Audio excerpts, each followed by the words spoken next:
Hello and welcome to Tim's BMW Repairs and Information, and today is the buyer's guide for the 6 Series, and this is an E64 650i, so we got the 4.8 litre V8 normally aspirated petrol engine convertible. And what a convertible is, I mean, look at the way that roof goes up and down, it's absolutely manic. I had a woman come and knock on the window the other day and said, "Can you put your roof up again? My son thinks your car's a transformer." He's got a point.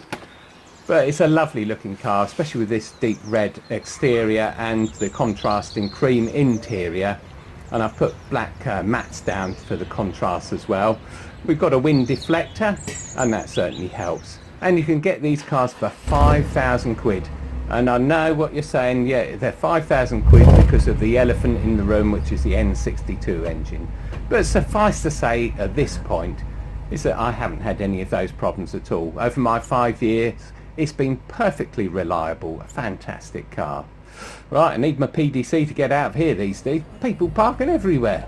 Rightio, off we go. Yeah, it's been a really reliable car, and I've had a few odd things go wrong with it. Probably the most expensive being the alternator bracket, but we'll talk about that later on. But we're only talking 500 or 600 quid for a car of this. We know it cost 60,000 quid when they're first made. And it's still running just as well as it did when it was made. Everything still works perfectly on it. And for 5,000 quid, what are you going to buy? A Corsa, Volkswagen or something? Nah, I'd much rather have the last in the line of the big V8s. Because after this, they just started sticking tiddly little engines in there with turbos. I know they're just as fast, but no, we've got to have a big V8 in there for goodness sake. And this is the last in the line, really, of the big V8s. And yeah, it's still a fantastic car after all these years. This is a 2007 model, and after all these years it's still exactly the same as when it came out of the factory. It's still got the same power, still got the same road presence. Not quite so modern looking as the modern BMWs like the 2 Series. They're starting to look a bit more like sharks again. But now this can look a bit like a pudding bowl, to be honest, from certain angles. But at the right angles it looks rather nice, and it handles the road so well. The steering is precise, it's accurate, and with the Servotronic, of course, it's variable as well, so once you're going motorway speeds you don't get that vague feeling. No, you feel very much in control of this car. And say compared to the E31, and I know there's 10 years difference, this is straight as a die, and it's the steering is fantastic on it. Not that I'm complaining about the E31, it's just this is a bit more modern. And look at all those controls in there, all the climate control stuff. You've got a few shortcuts for things like the radiator, so radio, and the sort of cruise control and things like that. Most of it's done through the iDrive. It's quite a handsome looking car, all from the right directions. The rear end of it, unfortunately, is where it's let down with the bangle butt, but the convertible's got a smaller boot. Obviously it's a lot flatter for the convertible part, compared to the E63, which I'm afraid got the sort of sticky end of the stick. 650i, engine bay, fantastic. They did a really great job here. It's all plastic, but compared to the 645, which I'm afraid they made a right pig's ear of, the 650i at least looks like a decent engine in there. It does really look the part. Let's say it's 60 miles an hour whizzing down the road, straight as the die. It's quite soft. The steering's reasonably light, you know, you feel in control of it. Of course you've got that sports button, and when you press the sports button things change quite a bit. It turns into a maniac, it really does. The steering stiffens up to start with, and the gears drop down, and it doesn't make that great a choice really on its gear selection, I'm afraid. Especially if you give it a bit of welly and let go of the throttle, you sort of spend a couple of minutes with the revs right up in the red, and the valves sort of clattering around, which they do tend to do on the overrun. So no, I tend to drive it not in sport mode at all, because you can get the performance out of it without sports mode, and it's a bit more controllable in standard mode.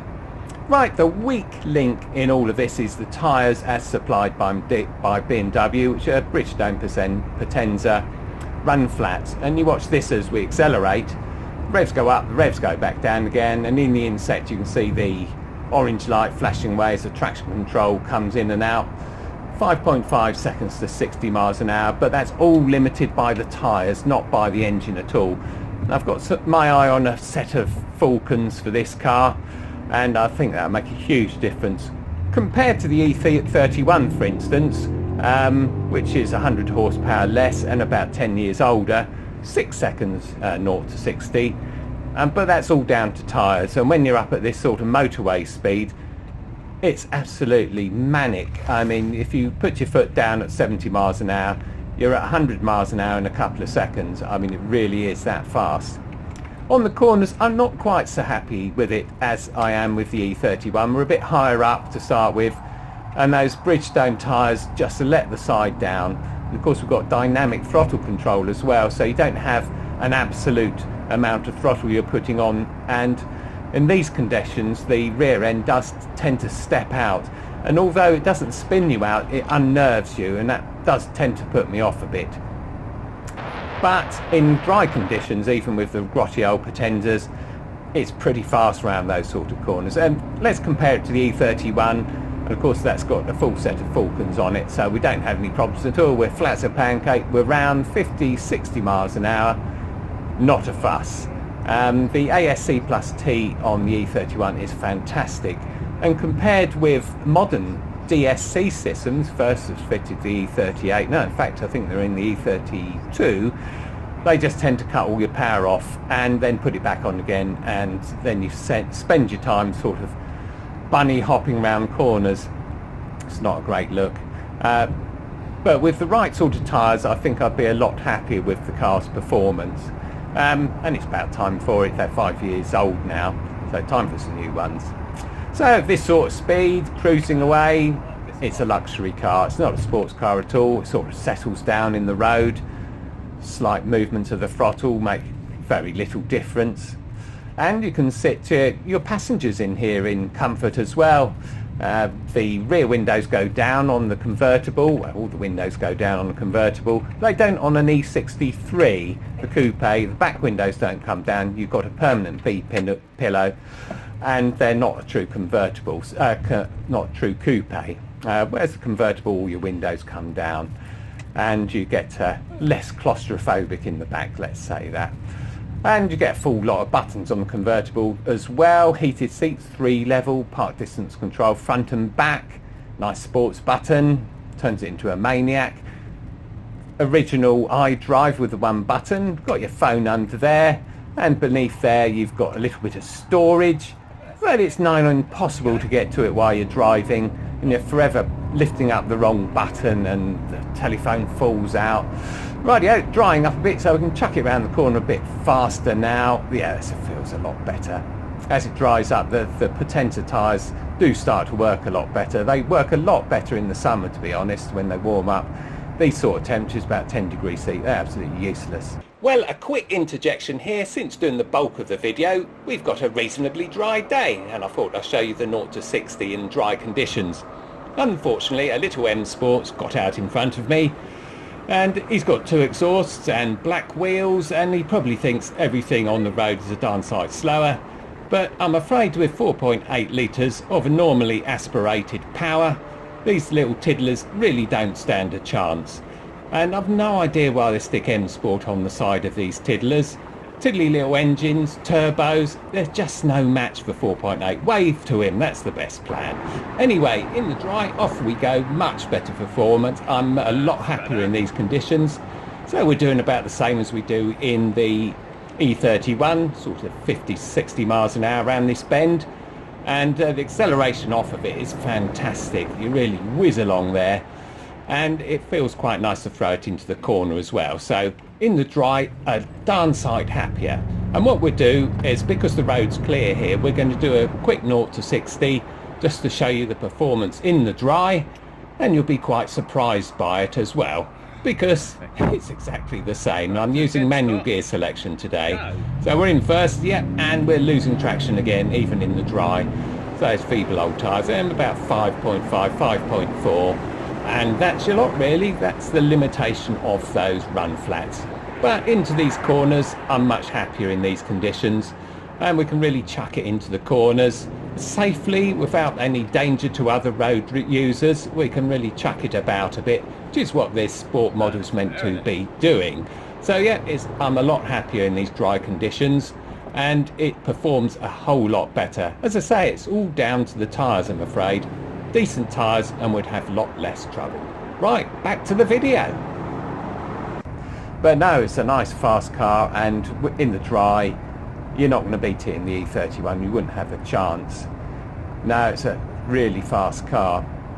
But as I say, it can be completely manic when you press the sports button. It does make some rotten decisions, and I much prefer to keep it in standard mode and just use your throttle to control it. Of course, it will drop into sports mode if you hit the kick down on the throttle anyway, and it adjusts the amount of throttle dynamically. Right, so keeping it on the road, obviously we've got to look after the roof to stop water getting in. Everyone knows about water drains on the 6 Series. They fill up and water goes everywhere. So, of course, on my YouTube channel, I can show you how to clear all those out. Oil change every 6 months or so, keeps those valve stem seals nice and soft. I've upgraded the tungsten bulbs for the halos to LEDs. Look very bright there, they're not in real life. Fitted a charger into the boot to keep the battery alive, very important for a car that's only used at weekends.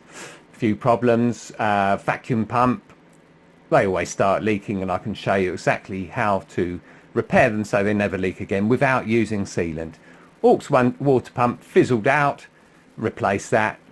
When I first got the car, changed the gearbox oil and the little gasket things, and that's what stops the harsh gear changes. Right, we're on to the elephant in the room, which of course the N62 engine, and in particular 2 things.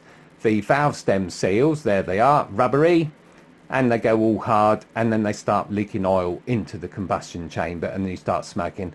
Here's someone trying to do the replacement with bits of string in the engine. But I did have smoking problems, but that turned out to be the pressure control valves, which I'm changing here, and one of my YouTube videos show you how to do it. Coolant transfer pipe transfers the hot coolant from the back of the engine to the water pump. They can leak, but there are cheaper ways of doing it, because it used to require removing the engine to do it. That's the alternator bracket seal. All the seals on the N62 engine start to leak at some point, unless you keep up with your oil changes or use a softening agent, and some of those do actually work. It's not all made up. And on the old country lanes, when it's drying up, yeah, we can whiz along here. Brakes are fantastic. They really do match the performance of the engine. So yes, we can have problems with valve stem seals and lots of oil leaks, and that's because of the characteristic mapped thermostat, which is a 108-degree thermostat, which can be commanded to be opened earlier by the DME. But as a general rule, when you're trundling around in traffic, your coolant's up at 120 C, and that's going to harden all the rubbery bits and all the plastic bits. As I say, you can use oils with softeners in them, and most modern oils, fully synthetic, do have those compounds in them, so you can help yourself a lot by using those. And that also helps the valve stem seals as well. So it might just be luck that I've never had any problems over 5 years now, and but I've done regular oil changes, and I've looked after my car to make sure that the cooling system works and it's got the right oil in it and so on, and I haven't had any problems at all. And I think the bottom line is, if you go to buy a 6 Series, leave it running a tick over 10-15 minutes. If it's not smoking, then you've got a good chance that it's not going to. But obviously never buy one with it smoking. That would be a daft idea, because the valve stem replacement is horrendously expensive, and although there is the Arga kit which you can use to do it with the engine and the head still in place, it's a damn fiddly job, and most garages won't do it that way. They'll remove the heads, and that is very expensive. And it's the same for the coolant transfer pipe. There was a stent at some point, but that disappeared again, I guess because they started failing. I'm not sure, I can't say for sure. But yeah, that's the elephant in the room. But from my point of view, the E64 6 Series has been a fantastically reliable car. It hasn't let me down. It looks great, it feels great, it's a fantastic car to drive, I really haven't got any complaints about it at all, and I'll be perfectly happy putting out £5 on another car, even with this elephant in the room. No, I'm perfectly happy with the E64. Fantastic car. Well, thanks very much for watching and subscribing and commenting. I always try to reply to the comments you make. It's very interesting to hear back from you, and especially all the kind comments. Thank you very much. So yes, I'm very glad we got the interjection in where I could drive the car in the dry and show you what the performance really is like when we're not constrained by the dampness of the roads. And we wouldn't be constrained with a set of Falcons on there either, so I'd much recommend putting a set of decent tyres on these cars. No, I really like my E64, and getting that interjection in on the dry day really made a huge difference. So thanks very much for watching, and I'll see you next time.